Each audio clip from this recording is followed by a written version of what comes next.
Haunted mirror. एक बार की बात है, रौनकपुर नाम के शहर में रमेश अपनी पत्नी विमला और 5 साल की बेटी के साथ रहता था। रमेश शहर के बाजार में चूड़ियों का व्यापार करता था। वो कुछ ही महीनों पहले अपने परिवार के साथ इस शहर में आया था। वो तीनों बाजार से थोड़ी दूर एक पुराने मकान में रह रहे थे। एक शाम काम से घर वापस आकर रमेश विमला से चाय बनाने के लिए कहता है। विमला चाय बनाकर लाती है। अब रमेश चाय पीने ही वाला होता है कि तभी दरवाजे पर दस्तक होती है।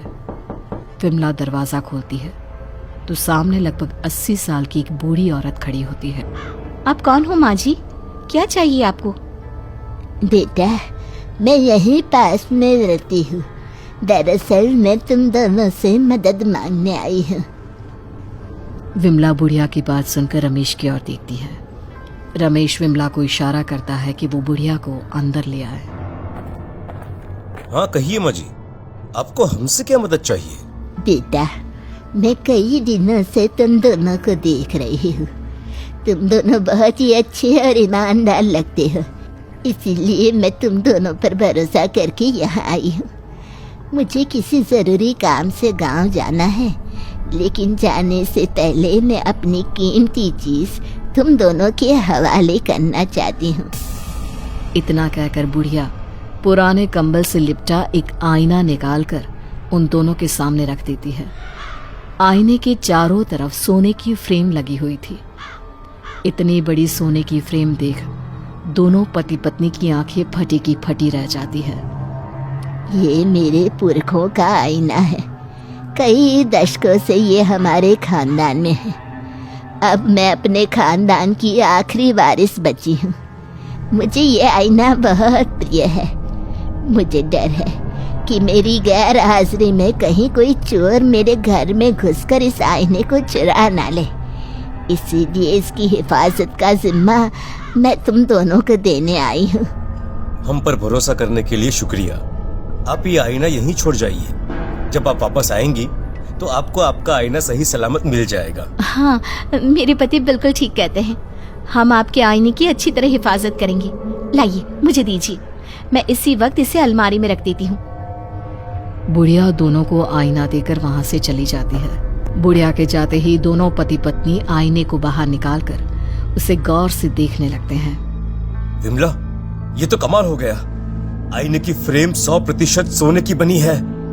इस समय इसकी कीमत कम से कम 1 करोड़ के ऊपर तो होगी ही। आईना तो बहुत कीमती है, लेकिन बुढ़िया तो बहुत ही गरीब लग रही थी। उसके फटे पुराने कपड़े देखे थे आपने? मुझे एक बात समझ में नहीं आई। अगर वो चाहती तो इस आईने को बेचकर अमीर बन सकती थी। फिर भी वो इस कीमती आईने के रहते गरीबी में अपनी जिंदगी क्यों जी रही है? अरे, वो बुढ़िया तो मुझे पागल लगती है, जो अपने पुरखों के आईने को अपने आप से ज्यादा प्यार करती है। लेकिन हमें इस बात का फायदा उठाना चाहिए। आखिर कहना क्या चाहते हैं आप? देखो, तुम तो जानती हो कि कई महीनों की मेहनत के बाद भी हमारा व्यापार नहीं चल रहा और लगातार हमें घाटा हो रहा है। क्यों ना हम इस आईने को लेकर यहाँ से भाग जाए। इसे बेचने पर हमारी जिंदगी की सारी परेशानियाँ दूर हो जाएंगी। हाँ, पैसा आने के बाद हम अपनी बेटी की परवरिश भी बहुत अच्छी तरह कर सकते हैं। तो फिर देर किस बात की है? चलो इस आईने को लेकर आज ही अपने गांव भाग जाते हैं।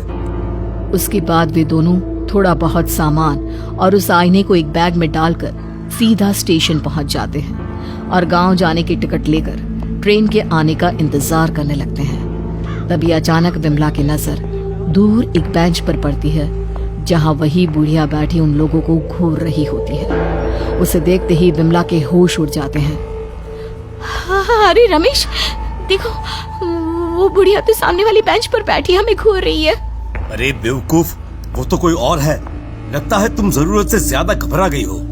हाँ, शायद ठीक कहते हैं आप। मेरे दिल में ना अजीब सा डर बैठ गया है। बस जल्दी से गाड़ी आ जाए, उसके बाद हम यहाँ से दूर चले जाएंगे। थोड़ी देर में ट्रेन आती है और वो तीनों ट्रेन में बैठकर अपने गांव चले जाते हैं। गांव पहुंचते ही जल्दी से बैग से आईना बाहर निकालो। आईने से सोना निकालकर मैं उसे आज ही बाजार में बेच दूंगा। अब जैसे ही विमला बैग खोलती है तो बैग में आईना ना पाकर उसकी आंखें फटी की फटी रह जाती है। रमेश, ये क्या? बैग के अंदर आईना नहीं है। अरे ये कैसे हो सकता है? मुझे अच्छी तरह याद है, सामान के साथ साथ मैंने आईने को भी संभाल कर बैग के अंदर डाला था। हे भगवान, तुमने तो सारे किए कराए पर पानी फेर दिया। लगता है तुम जल्दबाजी में आईना रखना ही भूल गई हो। तो अब क्या करेंगे हम? अरे करना क्या है, हमें कल ही दूसरी गाड़ी पकड़कर आईना लेने वापस उस घर में जाना पड़ेगा। फिर अगले दिन की गाड़ी पकड़कर रमेश अपनी पत्नी और बेटी के साथ वापस उसी घर में पहुंच जाता है। अब वो दोनों मिलकर पूरे घर में आईना ढूंढने लगते हैं, लेकिन काफी ढूंढने के बाद भी उन्हें आईना कहीं नहीं मिलता। इस पर जैसे ही वो दोनों एक दूसरे की तरफ देखते हैं तो एक दूसरे की शक्ल देखकर दोनों हैरान रह जाते हैं। ये क्या रमेश, आप तो किसी भूत की तरह डरावनी दिख रहे हो। आपके चेहरे पर बड़े अजीब निशान उभर आए हैं और साथ ही आपके पूरे बाल पूरी तरह सफेद हो गए हैं। और तुम भी तो किसी डायन की तरह बहुत डरावनी दिख रही हो। वे दोनों अलमारी के आईने के सामने खड़े होकर अपने आप को देखने लगते हैं। अरे ये क्या हो गया, हम दोनों तो बहुत ही भयानक बन गए हैं। लेकिन ये सब कैसे हो सकता है, मेरी तो कुछ समझ में नहीं आ रहा। तभी उनके घर के दरवाजे पर दस्तक होती है। विमला डरते डरते दरवाजा खोलती है तो सामने एक अधेड़ उम्र का आदमी खड़ा होता है। क्या हुआ मेम साहब, आपका वो आईना नहीं मिला ना? उस आदमी की बात सुन दोनों पति पत्नी चौंक जाते हैं। कौन हो तुम और उस आईने के बारे में कैसे जानते हो? आप दोनों की भयानक शक्ल देखकर ही मैं सारी बात समझ गया हूँ। जरा अपनी बेटी को भी जाकर देख लो, उसका क्या हाल है। तभी विमला अपनी बेटी को आवाज देने लगती है और जैसे ही उनकी बेटी उनके पास आती है तो अपनी बेटी के सफेद बाल, डरावनी शक्ल, नुकीले दांत और उसकी डरावनी मुस्कान देखकर रमेश और उसकी पत्नी के होश उड़ जाते हैं। मेरे और मेरे परिवार के साथ आखिर ये सब क्या हो रहा है, बताओ मुझे।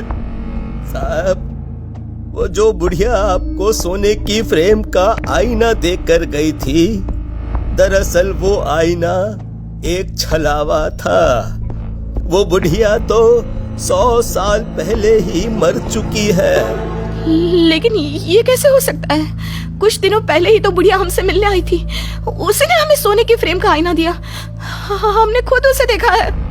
100 साल पहले उस बुढ़िया ने एक दंपत्ति को अपने घर पर किराएदार रखा था। वो दोनों बहुत ही लालची और बेरहम थे। जब उन्हें पता चला कि बुढ़िया के पास सोने के फ्रेम से सजा एक आईना है तो उन दोनों ने बुढ़िया को जान से मार दिया और आईना लेकर फरार हो गए। बुढ़िया के आगे पीछे कोई नहीं था, इसलिए कई सालों तक ये मकान खाली रहा। फिर एक आदमी ने इस मकान पर कब्जा करके इसे किराए पर देना शुरू कर दिया। लेकिन जब भी यहाँ कोई रहने आता तो वो बुढ़िया इसी तरह उन्हें सोने के फ्रेम का आईना देकर चली जाती। सभी के सभी लोग लालच में आकर आईने को लेकर यहाँ से भाग जाते और उनका भी आप ही की तरह बुरा हाल हो जाया करता। पिछले 20 साल से यहाँ कोई रहने नहीं आया था। पता नहीं आप दोनों यहाँ कैसे आ गए। तुम्हारी बात मेरी समझ में आ गई, लेकिन अब हम क्या करें? हमें ठीक करने का कोई उपाय तो बताओ। इसका कोई उपाय नहीं है साहब। आप तीनों को बुढ़िया का श्राप लग चुका है। अब आप तीनों को जिंदगी भर इसी डरावने रूप के साथ अपने लालच की सजा भुगतनी पड़ेगी। इतना कहकर वो आदमी लंगड़ाते हुए वहां से चला जाता है।